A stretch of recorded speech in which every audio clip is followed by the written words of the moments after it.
This morning, the University of Michigan is issuing a warning that it's ready to replace graduate student workers who continue to strike. The move would affect 2,300 graduate student instructors and staff assistants as the fall semester inches closer and closer. Well, 7 Action News reporter Kara Hay is live in Ann Arbor this morning. And Kara, what are students saying about this threat from the school?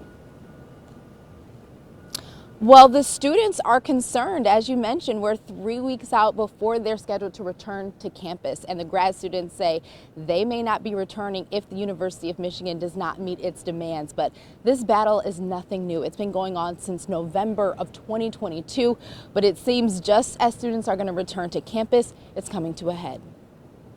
Contention continues between the University of Michigan and its grad student instructors.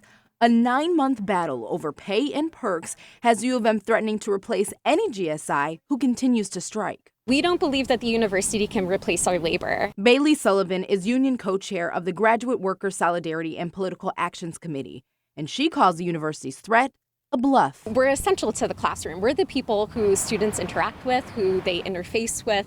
We're the people who give them their grades. We're the people who watch them learn, who watch them grow, and the university will have an impossible time starting the fall semester without us. GSIs are seeking a 60% pay increase at the start of a new contract. The university is offering a 20% increase over the course of 3 years.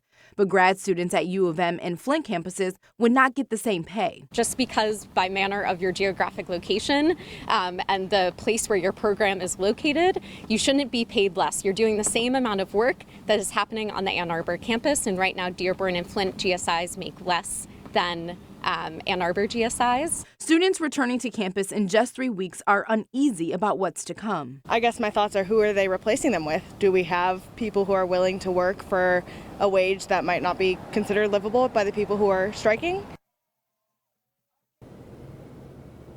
Now, the grad student union is scheduled to meet next week. The University of Michigan says they have tried to come to the table multiple times, offering them pay increases at least at 3 different times during this entire process. But the grad student union has not budged on what they want. So we will continue to follow this issue, as we've mentioned, 3 weeks before students are scheduled to head back to campus. Live in Ann Arbor, I'm Kara Hay, 7 Action News. And of course, the students who are paying for that education don't want to be caught in the middle of a spat between the university and the workers. We'll be watching it, though, as you said, Kara. Thank you.